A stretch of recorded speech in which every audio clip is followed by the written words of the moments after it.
ఏమండే మొన్న మా ఆవిడ ఏమవుతుందంటండి ఓ గడ్డం పెంచేస్తున్నారు ఏమైనా సన్నాసుల్లో కలిసిపోతారా అంది. కన్నాసుల్లో కలిసిపోతారా అందని నాకేమో కళ్ళు ఎర్ర చేశాను. వెళ్తే వెళ్ళండి కానీ నాకు అభ్యంతరం లేదు, కానీ ఆస్తి అంతా నా పేరు రాసేసి వెళ్ళిపోండి అంతే. అమ్మని ఐడియా తగలడిపోను అనుకుని ఏం చేశానంటే వెళ్తానే, నాకు ఇప్పుడు కాదు 1982లోనే నువ్వు నా జీవితంలో తయారైనప్పుడే వెళ్ళిపోదామనిపించింది. ఏ చేసిన తప్పుకు మరి మనమే శిక్ష అనిపించాలి కదా అని అలా కంటిన్యూ చేస్తుంటే నీకు ఇలాగుందా, వెళ్తానే. ఆ రోజు వచ్చినప్పుడు చెప్ప పెట్టకుండా నేను వెళ్తాను. ఎక్కడికి వెళ్తానో తెలుసా? హిమాలయ పర్వతాలు వెళ్ళిపోతాను. అక్కడ సర్వశక్తులు సంపాదించి తిరిగి వస్తాను. అప్పుడు నువ్వు బతుకుంటావు ఉండవైతే ఆలోచించాను, కానీ నేనప్పుడు నేనేంటో నా శక్తులేంటో వీళ్ళందరికీ తెలియజేస్తాను.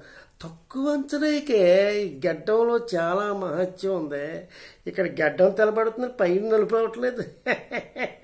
అంటే చింత చచ్చినా పులుపు సావట్లేదు అనమాట అని అనిపిస్తుందా నీకు? లేదో టైం వచ్చినప్పుడు దూకేస్తా.